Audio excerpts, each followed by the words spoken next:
Hello everyone, जय श्री राम, बजरंग बली की जय। अन्योन्हासेयो and welcome in my government exam preparation blog, जहां मैं अपनी जर्नी शेयर कर रही हूं गवर्नमेंट एग्ज़ाम की तैयारी का।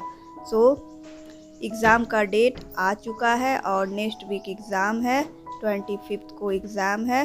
तो तैयारी और लास्ट टच देने का ये वीक चल रहा है, जहां पर सिलेबस तो कंप्लीट है, हमारे चैप्टर वाइज सारे कॉन्सेप्ट को पढ़ चुके हैं। अब बारी है उसको आजमाने का, मॉक टेस्ट लगाने का, अपने आप को जितना हो सके उतना मॉक टेस्ट में इन्वॉल्व करने का।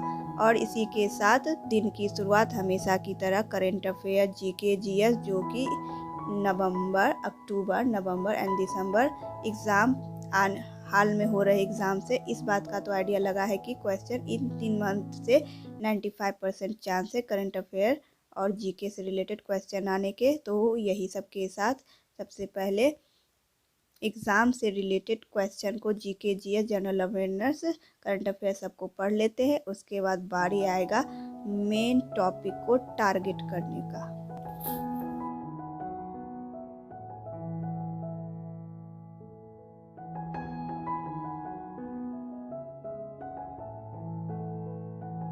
5 मिनट के रेस्ट के बाद अब बारी है सबसे मेन टॉपिक सीडीपी, जो कि 60 मार्क का है और ये गेम चेंजर साबित होने वाला है इस बार एग्ज़ाम में। 60 मार्क्स, 60 नंबर, 1 घंटा, 60 क्वेश्चन। तो इसकी तैयारी तो हर चैप्टर यूनिट वाइज करना बहुत ज़रूरी। तो आज मैं यूनिट 5 का, जिसमें एक्ट्स और पॉलिसी के बारे में मेंशन है, तो उसका यहाँ पर क्वेश्चन सेट लगा रही थी और देख रही थी कि कितना हो पा रहा है और कितना नहीं।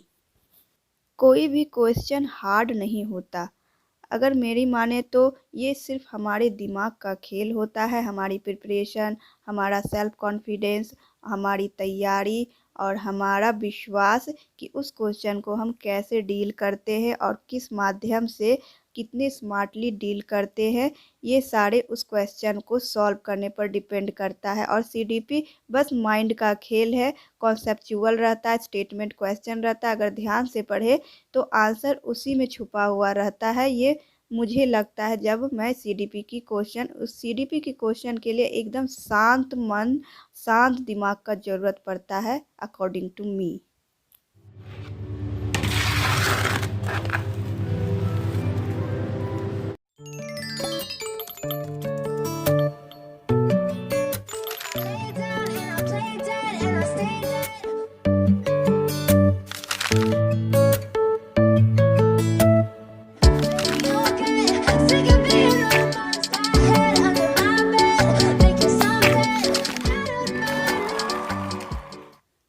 प्रैक्टिस सेट लगाने के बाद मैं आज फर्स्ट टाइम मैथ का ऑनलाइन क्लास कर रही हूँ और मैं देखना चाह रही थी कि बहुत सारे न्यू क्वेश्चन आए हैं तो वो सॉल्व हो रहे हैं या नहीं।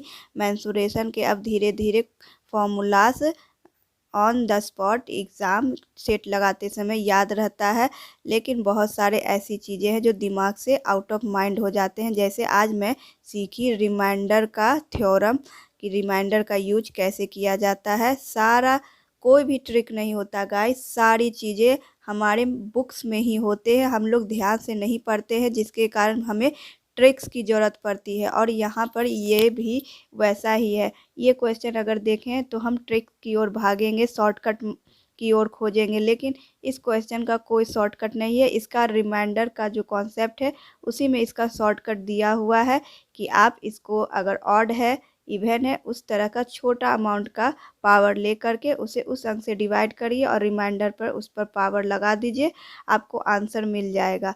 हम लोग ध्यान से पढ़ते नहीं है बचपन में, इसीलिए बचपन में बच्चों को बेसिक मजबूत करवाया जाता है ताकि इस तरह के ट्रिक और तिगड़मबाजी की ज़रूरत ही ना पड़े। अदरवाइज कितने सारे ट्रिक याद रखने के लिए भी हमें एक ट्रिक की ज़रूरत पड़ेगी।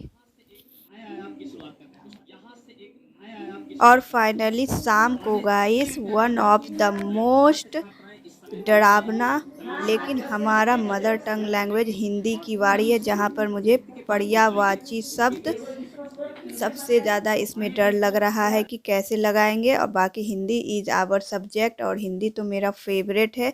हिंदी, मैथ, इंग्लिश, कोरियन, सब चीज़ मेरा फेवरेट है।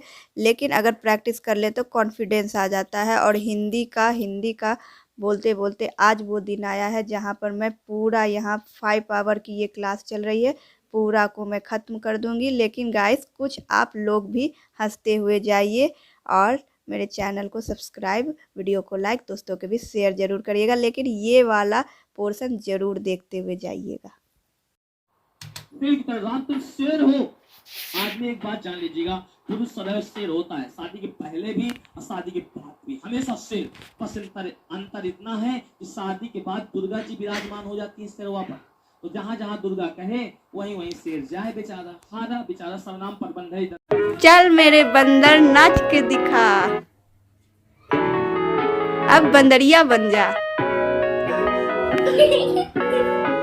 और गाइस इसी के साथ all the best for your upcoming exam and support my channel. Bye bye, take care, good night. थारा खूब खूब आभार।